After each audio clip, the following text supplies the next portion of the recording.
ప్రాంతాలకు వెళ్ళి పంపకం చేయాలనుకుంటున్నాం. అది మీరు మాకు ఆజ్ఞనిస్తే, మీ యొక్క ఆ సమయాన్ని మాకు ఇస్తే మేము అది చేయాలనుకుంటున్నాం. అంటే ఒక మంచి చేసేటప్పుడు అడ్డుపడటం మంచిది కాదు, చేయండి అని మేము ప్రోత్సాహం చేశాను, ప్రార్థన చేశాను.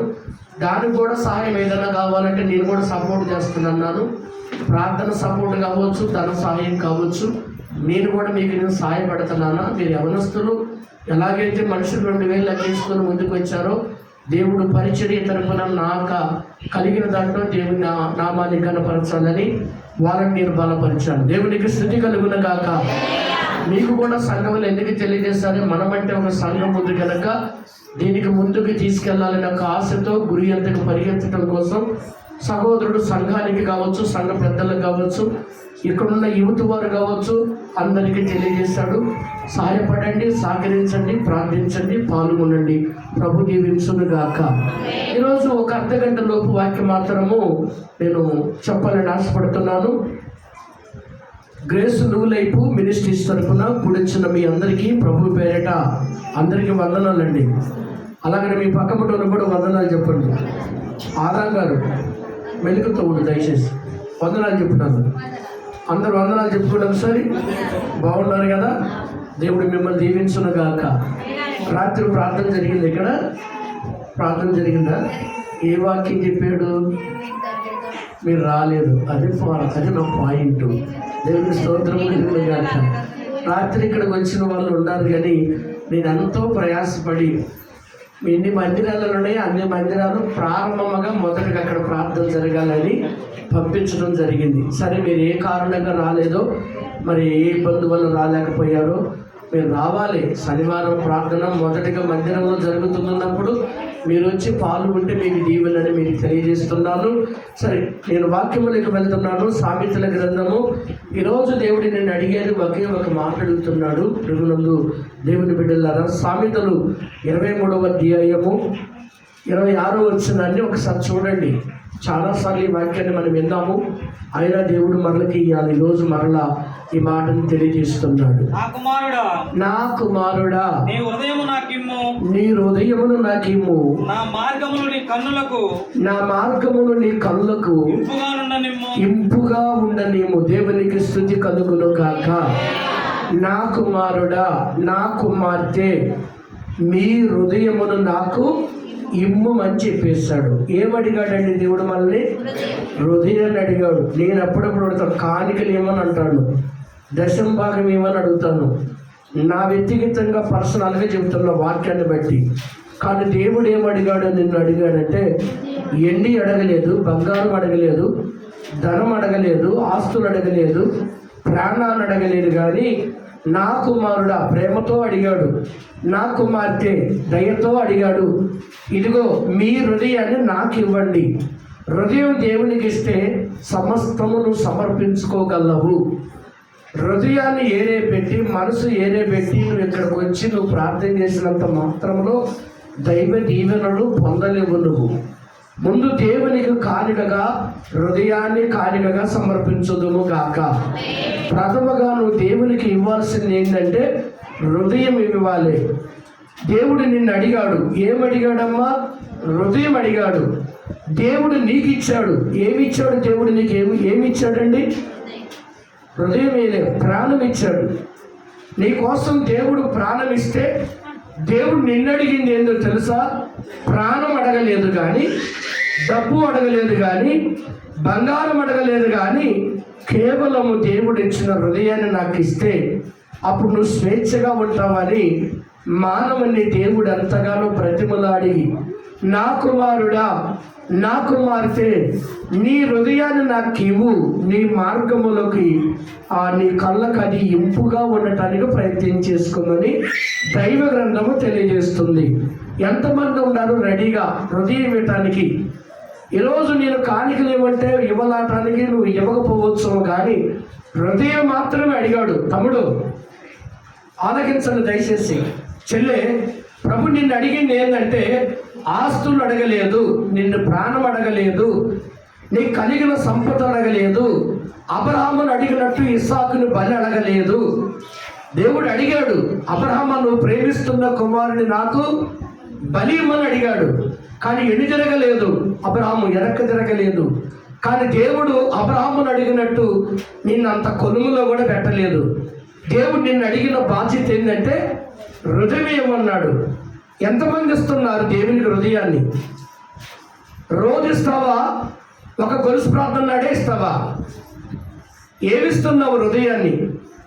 హృదయం అన్నిటికంటే మోసకరమైనది కూడా అని చెబుతున్నాడు. మోసకరమైన దాన్నే దేవుడు అడిగాడు.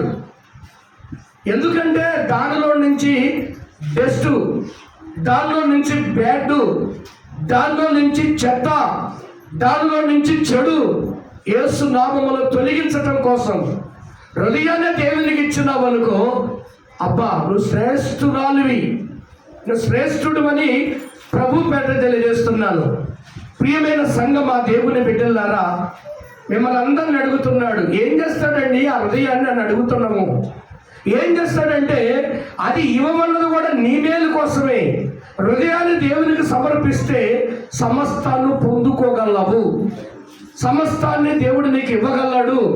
ఆ హృదయమే దేవునికి ఇవ్వకపోతే, ఆ మనసే దేవునికి ఇవ్వకపోతే మార్గము లేదు బిడ్డ, మార్గాన్ని కోల్పోతాము. అందుకని అంటున్నాడు, నా కుమారుడా, నా కుమారి, నీ హృదయాన్ని నాకి, నా ప్రాణాన్ని నీకు ఇచ్చా, నా దైవాన్ని నీకు ఇచ్చిన, నా బలమంతా నీకు ఇచ్చిన అని దేవుడు చెబుతున్నాడు. అంతేకాదు పరిశుద్ధ గ్రంథముల నుంచి ఇంకా మనం చూస్తే ప్రభు చెబుతున్నాడు. ఇర్మియా 13:9 అదే 17:9 చదివితే ఇక్కడ హృదయాల గురించి చెప్తాడు. 17:9 ఇర్మియా హృదయం అన్నిటికంటే మోసకరమైన. చూసారా, మోసకరమైన దాన్ని అడిగాడు దేవుడు. హృదయం అన్నిటికంటే మోసకరమైనది, అన్నిటికంటే అనే మాట ఇంకెక్కడంటామంటే ఎబ్రీ వివాహానికి ముందు రాస్తాడు. అన్ని విషయములో అన్నిటికంటే ఘనమైనది వివాహం, అన్ని విషయముల ఘనమైనది. అన్ని విషయముల ఘనమైనది చెప్పండి వివాహం. అన్నిటికంటే మోసకరమైనది చెప్పండి హృదయం. దేవునికి స్తోత్రము కలుగును గాక. అన్నిటికంటే మోసకరమైనది దేవుడు నిన్ను అడుగుతున్నాడు. మోసపోకు, దేవుడు ఎక్కిరింపబడడు. మనుషుడు ఏది విత్తుతాడో ఆ పంటనే కోస్తాడు. దేవునికి స్తుతి కలుగును గాక. ఇంకొక 10-15 నిమిషాలలో వాక్యం ముగించబోతున్నా దయచేసి. ఎందుకంటే శ్రేష్టమైన సమయంలో ఉన్న నువ్వు దేవుని దైవాశీర్వాదాలు పొందుకోవాలని తాపత్రపడుతున్నాను. ఇదిగో నా కుమారుడా, ఇదిగో నా కుమార్తె, ఇదిగో నా సంఘ పెద్ద, ఇదిగో నా విశ్వాసి, ఇదిగో దేవుని బిడ్డ, దైవ బిడ్డ, దేవునిలో ఉన్న కుమారుడా, నీ హృదయాన్ని నాకు ఇవ్వు, నేను దాన్ని బాగు చేస్తా. అది మోసకరమైనదా? అది పాపిష్టమైందా? దాన్ని బాగు చేసేవాడిని నేను, గ్రహించగలిగిన వాడిని నేను. దేవునికి స్తోత్రము కలుగును గాక. హల్లెలూయా. అన్నిటికంటే మోసకరమైనది చెప్పండి హృదయమే మోసకరమైనది. ఆ అన్ని ఇంకా తర్వాత ఏమన్నాడంటే దాంట్లో అది ఘోరమైన వ్యాధి కలిగినదంట. దాన్ని గ్రహింపగలిగిన వాడెవడు? హృదయాన్ని గ్రహింపగలిగిన వాడెవడండి? మీ మనసును గ్రహించగలిగిన వాడెవడంటే దేవుడేనండి. నా మనసును గ్రహించగలిగిన వాడు ఎవడండి? దేవుడేనండి. నా హృదయాన్ని అంతరంగాన్ని తెరిచేది ఎవరంటే దేవుడు మాత్రమేనండి. ఏ నరుడు వల్ల మాత్రం జరగదండి ఇది. అందుకని అది బహుఘోరమైన వ్యాధి కలిగినది. మనిషికి పట్టిన వ్యాధి అన్నా బాగుపడతాడం కానీ, డాక్టర్లు బాగు చేస్తాడం కానీ, శరీరానికి పట్టిన వ్యాధి వేరు, హృదయానికి పట్టిన వ్యాధి వేరు. శరీరంలో ఉన్న వ్యాధులు బాగు చేసే వైద్యులు ఉండాలి కానీ హృదయానికి పట్టిన వ్యాధిని ఏ వైద్యుడు బాగు చేయలేడండి. ఆయన ప్రభువైన యేసుక్రీస్తు మాత్రమే ఆ వ్యాధిని బాగు చేయగలడు, ఆ వ్యాధిని గ్రహించగలడు. నీ హృదయానికి పట్టిన వ్యాధి పోవాలంటే ఆ హృదయం దేవునికి ఇవ్వు, ఆ వ్యాధి నుంచి నీకు విడుదల కలుగుతుంది బిడ్డ. అన్నిటికంటే మోసకరమైందని చెప్పాడు, కానీ అన్నిటికంటే శ్రేష్టమైనది అదే హృదయము. ఆ మనిషి గుండెకాయ, ఆ హృదయం అనేది ప్రభుకి ఇస్తే ప్రభు నిన్ను దీవిస్తాడని ప్రభు మాట్లాడుతున్నాడు. ఇంకా చూద్దాం. ఏప్రిల్కి రాసిన పత్రిక ఇందాక చెప్పే కదా, చూడండి పరిశుద్ధ గ్రంథముల నుంచి 3వ అధ్యాయం 12వ వచనం. హెబ్రీయులకు రాసిన పత్రిక 3:12. అక్కడ కూడా ఏం చెప్తున్నాడో విందాం మనం. సహోదరులారా, జీవము కలిగిన దేవుణ్ణి విడిచిపోవునట్టు విశ్వాసము లేని దుష్ట హృదయము మీలో ఎవరి అంతనైనను గాని ఒకవేళ ఉండునేమో దాన్ని జాగ్రత్తగా చూసుకోవడానికి ప్రయత్నించి దేవునికి స్తోత్రము కలుగును గాక. ఏ హృదయం అనేది? దుష్ట హృదయము. విశ్వాసము లేని హృదయము దుష్ట హృదయం. అంటే క్రొవ్వుతో ఉండే హృదయం ఉంటుంది, గర్వంతో ఉండే హృదయం ఉంటుంది, మోసంతో కూడుకున్న హృదయం ఉంటుంది, మెత్తటి హృదయం ఉంటుంది. ఏమండి? మంచి హృదయం ఉంటుంది. కానీ ఏదైనా కానీ ప్రభు నిన్ను అడుగుచున్న మాట హృదయాన్ని గురించి మాట్లాడుతున్నాడు. మంచి విలువైన సమయంలో ఉండవు. ప్రభు నిన్ను అడుగుతున్న మాట సమర్పించుకో. ప్రభువా, నువ్వు ఏది అడగలేదు కదయ్యా. అవును, అబ్రహామును అడిగినట్టు ఇస్సాకును అడగలేదు, నా బిడ్డలను అడగలేదు, నన్ను అడగలేదు, నా ఆస్తులను అడగలేదు అయ్యా. ఇదిగో రాజును అడిగాడు, అయ్యా నేను పరలోక రాజ్యానికి వెళ్ళాలంటే నేనేం చేయాలని అడిగిండు. అప్పుడు ఒక ఆయన అన్నాడు, ధనవంతుడు, నీ ధనమంతా పేదలకి పంచిపెట్టి అప్పుడు దేవుని దగ్గరికి రా, అప్పుడు దేవుని దగ్గరికి వెళ్తానన్నాడు. అట్ట కూడా నీ ధనం అడగలేదు యేసయ్య. అలా కూడా కుమారుని అడగలేదు. ఏమడిగాడంటే హృదయాన్ని అడిగాడు. ప్రభు నామమును సమర్పించుకో, ప్రభు నామానికి తీర్మానం చేసుకో, ఇస్తానయ్యా. ఎందుకంటే ఈ హృదయమే కదయ్యా నువ్వు ఇచ్చింది, దీన్ని అంతా కలగజేసింది కదా నువ్వే కదా. నా కోసమే నువ్వు ప్రాణం ఇచ్చావు. ప్రాణం ఇచ్చిన దేవుడు కాదా? ప్రాణం పెట్టిన దేవుడు కాదా? ఆ దేవుడికి హృదయాన్ని ఇస్తే ఏమైంది? నిన్ను బాగు చేస్తాడు, నీ బిడ్డలను బాగు చేస్తాడు, నిన్ను నీ బిడ్డలను ఆశీర్వదిస్తాడు అంటాడు కదా. ఇంకొక మాట కూడా చూడండి, అపోస్తుల కార్యం 28వ అధ్యాయము 27వ వచనం ఒక్కసారి చదవండి. అపోస్తుల కార్యము 28-27. అక్కడ కూడా ఏమంటున్నాడో చూద్దాం. ప్రభునందు దేవుని బిడ్డలారా, ఈ ప్రజలు కనులారా చూచి చెవులారా విని మనసారా గ్రహించి నా వైపు తిరిగి నా వలన స్వస్థత పొందుకున్నట్లు వారి హృదయము క్రొవ్వి ఉందంట. దేవునికి స్తుతి కలుగును గాక. క్రొవ్విన హృదయాన్ని, చెడిపోయిన హృదయాన్ని, వ్యాధితో ఉన్న హృదయాన్ని దేవుడు అడుగుతున్నాడు. ఏ మనుషుడు బాగు చేయడు నీ హృదయాన్ని, దేవుడు నిన్ను బాగు చేస్తాడు. క్రొవ్వుతో ఉందా నీ హృదయము? దేవునికి నీ జీవితాన్ని సమర్పించు. మెత్తటి మనసు కలిగేటట్టుగా దేవుడు చేస్తాడు. మెత్తటి ఆలోచన ప్రభువిస్తాడు. ఏమండి? ఏ హృదయం అంటే దీనికి ఉన్న పేరు క్రొవ్వితో ఉన్న, క్రొవ్వితో నిండిన హృదయము, దుష్ట హృదయం, గర్విష్ట హృదయము, చెడిపోయిన హృదయము, వ్యాధితో ఉన్న హృదయము, మోసంతో ఉన్న హృదయాన్ని దేవుడు ఈరోజు నీతో మాట్లాడుతున్న మాట, నా కుమారుడా, నా కుమార్తె, నీ హృదయాన్ని నాకు ఇమ్ము. దేవునికి స్తోత్రము కలుగును గాక. నిన్ను చూచే కన్నులు నాకు ఇమ్మయ్యా, నిన్ను పిలిచే పెదవాలు ఇమ్ము యేసయ్యా. నిన్ను చూచే కన్నులు నాకు ఇమ్మయ్యా, నిన్ను పిలిచే పెదవాలు ఇమ్ము యేసయ్యా. నిన్ను చేరే పాదములు నాకు ఇమ్మయ్యా, నిన్ను చేరే పాదములు నాకు ఇమ్మయ్యా. నీ మాట విని చెవులు ఇమ్ము యేసయ్యా, నీ మాట వినే చెవులు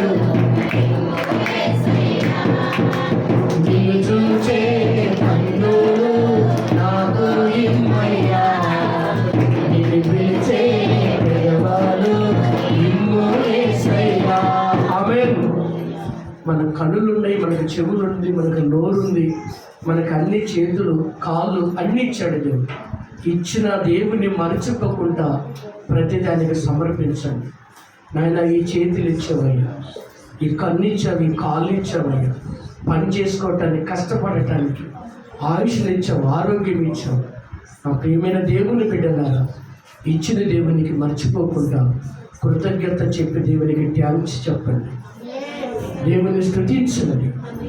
ఇంకా మీ చేతులు బలంగా ఉండును కాక, ఇంకా మీ కాళ్ళు దృఢంగా ఉండును కాక, లేడి కాళ్ళు వలన దేవుడు మిమ్మల్ని చేయును గాక. మీ నోరు యేసయ్య కీర్తననే పాడే నోరుగా ఉండును గాక. ఆయన కన్ను ఆయనను చూసే కళ్ళుగా ఉండును గాక. ఆయన మాటలు వినే చెవులుగా ఉండును గాక. అలా చెయ్యండి బిడ్డలారా, అలా చేస్తుండండి కుమారులారా, దేవుని పిల్లలారా. తన పోలికతో చేశాడు మనందరినీ. దేవుడు తన పోలికతో మనందరినీ చేసుకున్నవాడు. అందుకనే నా కుమారుడా, నా కుమారుడా, నా కుమారుడా అంటున్నాడు. మీకా అంటాడు కదా 6వ అధ్యాయం 8వ వచనంలో ఒక చక్కని మాట ప్రభు మాట్లాడతాడు.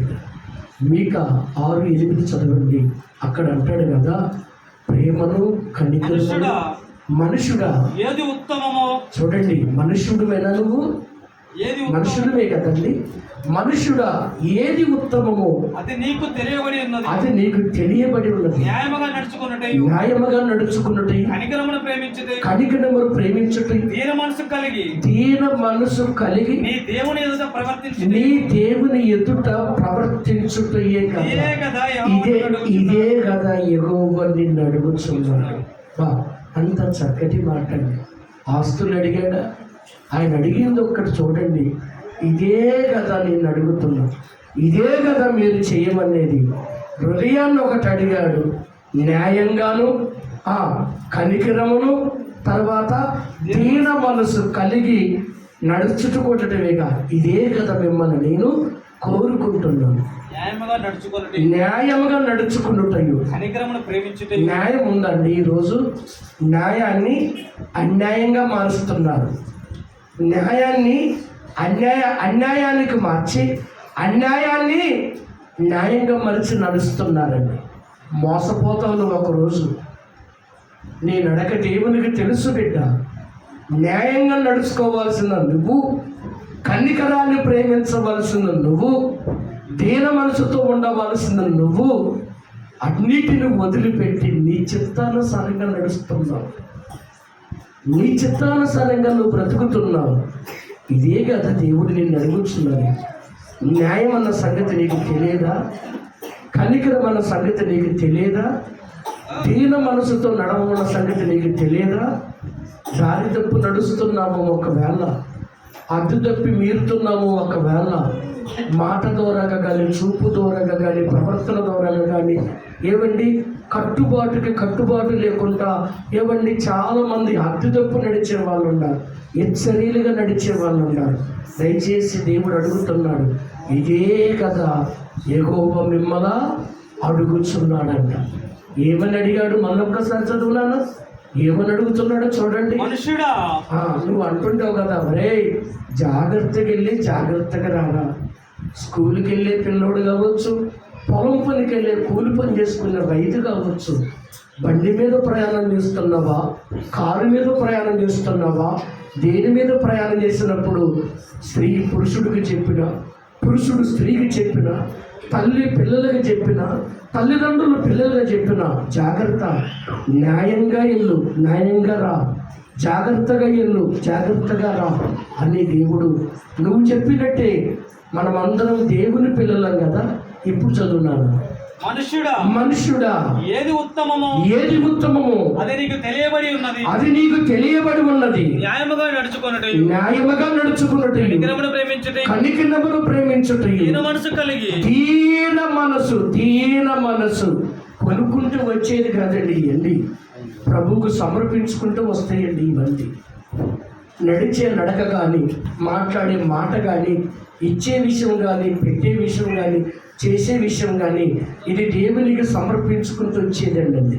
ప్రభునందు ప్రియమైన దేవుని బిడ్డలారా, ఇదిగో దీన మనసు. ఏ మనసు కావాలంటండి? కొంతమంది మనసును చూస్తే సంచరినట్టుగా కఠినమైన మనసు అంట. రాయన్నా గరిగెదిగండి, గుండె గరగదండి, మనసును గరగదండి, దయాతాక్షము లేకుండా నడుస్తున్నారండి. మోసపోకుడు బిడ్డలారా, దేవుడు ఎక్కిరింపబడ్డాడు. మనుషుడు ఏది విత్తుతాడో ఆ పంటనే కోస్తాడు అంటాడు కదా. దీన మనసు కలిగి ఉన్నట్టువే కదా అంటున్నాడు కింద మాట చదవండి. దీన మనసు కలిగి ఉండుటే కదా, నీ దీన మనసు కలిగి నీ దేవుని ఎదుట ప్రవర్తించుటయు, నీ దేవుని ఎదుట ప్రవర్తించుటయు ఇదే కదా ఇదే కదా నిన్ను యెహోవా అడుగుతున్నాడు. నువ్వెన్నో అడుగుతున్నావు, దేవుడు నీకు ఇచ్చాడు. మరి దేవుడు నిన్ను అడిగిన దాన్ని నువ్వేం చేస్తున్నావు? నా బిడ్డలను దీవించాయని అడిగావు, బిడ్డలను దీవించాడు.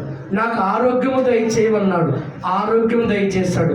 నాకు ఇల్లును కట్టించయ్యా, పొలం కొనుక్కున్నయ్యా, అప్పులేని అయ్యా ఏదేదో అడిగావు. అడగని వాడు ఇక్కడ ఎవడన్నా ఉన్నాడా? నేనేం అడగలేదయ్యా, నాకు ఏది అవసరం లేదయ్యా, ఉన్న పాటలో నేను దేవుని దగ్గరకు వచ్చిన ఆయనలో నేను ఏది అడగనన్నవాడు ఎవడన్నా ఉన్నాడండి? మనం అందరము అడిగి పొందుకున్న వాళ్ళని. మరి దేవుడు నిన్ను రెండేళ్ళు అడిగాడు, ఒకటి మాత్రం హృదయం అడిగాడు, రెండవది న్యాయంగా నడుచుకోమని అంటున్నాడు. ఎంతమంది దీనికి తీర్మానం కలిగి లైక్ కొడతాడు? ఇక్కడ మాత్రం చేతులు ఎత్తుతాం, బయటికి వెళ్తే మాత్రము అది దేవుడు చెప్పిన నడక కాదు, అది దేవుడు చెప్పిన మాట కాదు, అది దేవుడు ఇచ్చిన తీర్మానం కాదు. నీ ఇష్టానుసారంగా నువ్వు సొంత నిర్ణయాలు తీసుకొని నడుస్తున్నావు. చేతులు జోడించి చెప్తున్నా, సావుకులుగా న్యాయముగా నడవండి, కనికరమును ప్రేమించండి, దీన మనసు కలిగి ఉండండి. ఇదే కదా యెహోవా మిమ్మలను అడుగుచున్నాడు. ఇది ప్రయత్నం చేయి. 2025 నుంచి 2026లోకి అడుగు పెట్టబోతున్నావు. ఇది చేసి ప్రభును శోధించు. దేవుడు నీకు ఇవ్వకపోతే నన్ను అడుగుపెట్టు. నువ్వు నడవక, నువ్వు ప్రేమించక, నువ్వు అలాంటి మనసు కలిగి ఉండక, నీ చిత్తానుసారంగా నీ నిర్ణయం చొప్పున, నీ తీర్మానం చొప్పున నువ్వు నడుస్తూ, నన్ను దేవుడు దీవించలేదండి, దేవుడు నన్ను బాగు చేయలేదండి, దేవుడు నేను అనుకుంది చేయలేదండి అంటే, దేవుడు అడిగిన దాన్ని ఏం చేస్తావు? నువ్వు అడిగిన దాన్నే ఇవ్వలేదన్నావు, కానీ దేవుడు అడిగిన దాన్ని ఏం చేస్తావు? దేవుడు రేపలా మనలాగానే నీలాగా మీతో మాట్లాడినట్టు, మీరు నాతో మాట్లాడినట్టు డైరెక్ట్గా దేవుడు నీతో వచ్చి మాట్లాడితే అది ఎట్టుండును? ఇప్పుడు మాట్లాడుతున్నాడు, ఈ మాట వినరాదమ్మా, ఇప్పుడు చెబుతున్నాడమ్మా, ఈ మాట వినరాదమ్మా, నాకు చెప్పలేదంటున్నావు, నాకు తెలియలేదంటున్నావు, నాకు ఎరగలేదంటున్నావు. ఇగో దేవుడు తెలియజేస్తున్నాడు ఏమని? నా కుమారుడా, నా కుమార్తె, నీ హృదయాన్ని నాకు ఇమ్ము. దేవునికి స్తుతి కలుగునగాక. ఆ హృదయానికి ఉన్న పేర్లేంటి? మోసకరమైనది, వ్యాధి కలిగినది, దుష్ట హృదయము, క్రొవ్వుతో నిండిన హృదయం. వీటన్నిటిని బాగు చేస్తానన్నాడు. ఏమండి? జ్వరం బాగు చేసేవాడు ఉన్నాడేమో, శరీరంలో ఉన్న వ్యాధులు బాగు చేసేవాడు ఉన్నాడేమో, కానీ హృదయానికి పట్టుకున్న కొవ్వు, దుష్ట హృదయం, మోసకరమైన హృదయాన్ని ఏ డాక్టర్ బాగు చేయగలడు? అసలు నీ హృదయానికి పట్టుకున్న వ్యాధి పోవాలంటే ఆ హృదయాన్ని దేవునికి సమర్పించు. సమర్పించడం అంటే హృదయం అంటే గుండె తీసి ఏమంటలే, మనసు దేవునికి అప్పగించేసేయి, మనసును దేవునికి ఇచ్చేసేయి. ఆ మనసు దేవుడు కోరుకుంటున్నాడు, ఆ హృదయాన్ని దేవుడు కోరుకుంటున్నాడు, ఆ తీర్మానం దేవుడు కోరుకుంటున్నాడు. ఇవ్వటానికి ప్రయత్నించే బిడ్డ, దేవుడు నిన్ను దీవించాలి, దేవుడు నిన్ను దీవించాలని నేను కోరుకుంటున్నాను. ముగింపులో ఇంకొక మాట చెప్పి నేను ప్రార్థన చేయబోతున్నా. పరిశుద్ధ గ్రంథముల నుంచి దేవుడు మాట్లాడుతున్న మాట సామెతల గ్రంథం 16వ అధ్యాయము 5వ వచనం ఒక్కసారి చదవండి. హృదయాన్ని గురించి మాట్లాడుతున్నాడు. సామెతల గ్రంథం. ఏమండి? గర్భ హృదయములందరూ యెహోవాకు వేయులు. నిశ్చయముగా వారు పాపం చేస్తే వేయులు కాదండి, గర్భ హృదయం. ఇప్పుడు చెప్తే మాట ఇప్పుడే వదిలి బయటికి పోయి తుడిపేసుకుంటున్నావు చూసావా? ఆ హృదయాల పేరేంటంటే గర్వం అనే హృదయం, అహంకారం అనే హృదయం. ఈ హృదయాన్ని దేవునికి ఇస్తే బాగు చేస్తాడు. అలాంటి హృదయం మీ దగ్గర ఉంటే యేసు నామములో నార్మల్ అవును గాక, సమర్పించుకుందువు గాక. చదువునాను, ఒక్కసారి చదువునాను. గర్వ హృదయాలందరూ యెహోవాకు హేయులు, నిశ్చయముగా వారు శిక్ష నొందుదురు. శిక్షకు పాత్రుడు నువ్వే. ఎందుకు? ఇవ్వాల్సిన దేవునికి ఇవ్వలేదు. నీ గర్వము నిన్నే అణిసివేయనని వాక్యం చదివిస్తుంది. యవ్వన గర్వం వానికే తగ్గిస్తాడంట. దేవునికి స్తుతి కలుగును గాక. యెహెజ్కేలు గ్రంథం చూడండి ఒక్కసారి, 2వ అధ్యాయం 3-4 వచ్చిన ఒక్కసారి చదువునాను. యెహెజ్కేలు గ్రంథం 2వ అధ్యాయం 3-4. ఆయన నాతో ఇట్లనెను, నరపుత్రుడా, నీ మీద తిరుగుబాటు చేసిన జనుల ఎదుట ఇశ్రాయేలులకు నిన్ను వారి దగ్గరికి నిన్ను పంపుచున్నాను. వారును వారి పితరులను నేటి వరకు నా మీద తిరగబాటు చేసుకుంటూనే వస్తున్నారు. వారు సిగ్గుమాలిన వారు, కఠినమైన హృదయం కలిగిన వాళ్ళు. దేవునికి స్తుతి కలుగును గాక. కొంతమందికి ఎన్ని వాక్యాలు చెప్పండి, హృదయం అదాగనే ఉంటుంది, కఠినమైపోయి ఉంటుంది. ఇక ఎన్ని వాక్యాలన్నా చెప్పండి, ఎన్ని వాక్యాలన్నీ విన్నని ఆ హృదయం అంటేనే ఉంటుంది. ఆ హృదయానికి ఉన్న పేరేంటి? కఠినమైన హృదయం. జాలి లేదు, ప్రేమ లేదు, దయ లేదు, మంచితనం లేదు. ఏమండి, ఇలాంటిది లేకుండా నీ గుండె, నీ హృదయం అలాగ అయిపోయి ఉంటే ప్రభు నామమున మెత్తట హృదయం వచ్చును గాక అంటాడు. రాతి గుండె మీలో నుంచి తీసివేసి మాంసపు గుండెని మీకు నేను ఇస్తానన్నాడు. దాన్ని తొలగించటానికే ప్రభు ఈ వాక్కుని మీ దగ్గరికి పంపిస్తున్నాడు బిడ్డ అంటాడు. ఒక్క మాట చదివించి నేను ప్రార్థన చేయబోతున్నాను. మత్తయి సువార్త 5వ అధ్యాయం 8 వచ్చిన ఒక్కసారి చదువునాను. మత్తయి సువార్త 5:8 ప్రార్థన చేయబోతున్నాం. హృదయ శుద్ధి కలిగిన వారు ధన్యులు, వారు దేవుని చూసేవాళ్ళు. ఏ హృదయం ఇది? హృదయ శుద్ధి. హృదయ శుద్ధి. కొంతమందికి ముఖం శుద్ధి ఉంటుంది, ఒంటి శుద్ధి ఉంటుంది, పంటి శుద్ధి ఉంటుంది, కంటి శుద్ధి ఉంటుంది, కానీ హృదయ శుద్ధి ఉండదండి. పంటిని శుభ్రం చేస్తాడు, నోటిని శుభ్రం చేస్తాడు, శరీరాన్ని శుభ్రం చేస్తాడు, తలంపులు అంటే ఈ తలను శుభ్రం చేస్తాడు, కానీ ఈ హృదయాన్ని శుభ్రం చేసిన వాడే దేవుని చూడగలడు. దేవునికి స్తోత్రము కలుగును గాక. హృదయ శుద్ధి కలిగిన వారు ధన్యులు, వారు దేవుణ్ణి చూచెదరు. దేవుని చూడాలి, దేవుడు నాతో మాట్లాడాలి, దేవుడు నాలో కనిపించాలంటావు. ఎలా కనిపిస్తాడు? క్రొవ్విన హృదయం నీ దగ్గర ఉంది, మోసంతో కూడిన హృదయం నీ దగ్గర ఉంది, గర్వమైన హృదయం నీ దగ్గర ఉంది, కఠినమైన హృదయం నీ దగ్గర ఉంది. దేవుడు నీకు ఎలా కనిపిస్తాడు? దేవుడు నీకు ఎలా కనిపిస్తాడు బిడ్డ? ఎన్ని రోజులలో ఉపవాసం ఉండు. ఈ హృదయాన్ని తొలగించుకుంటే, ఆ హృదయాన్ని దేవునికి ఇస్తే, అబ్బా దేవుడు నువ్వు చూస్తావు బిడ్డ, దేవుడు నువ్వు చూస్తావు బిడ్డ. అందుకని హృదయ శుద్ధి కలిగిన వారు ధన్యులు, వారు దేవుణ్ణి చూచెదరు. దేవుడు ఈ మాటలు దీవించును కాక. ఈరోజు దేవుడు దేని గురించి మాట్లాడాడంటే హృదయాల గురించి మాట్లాడాడు.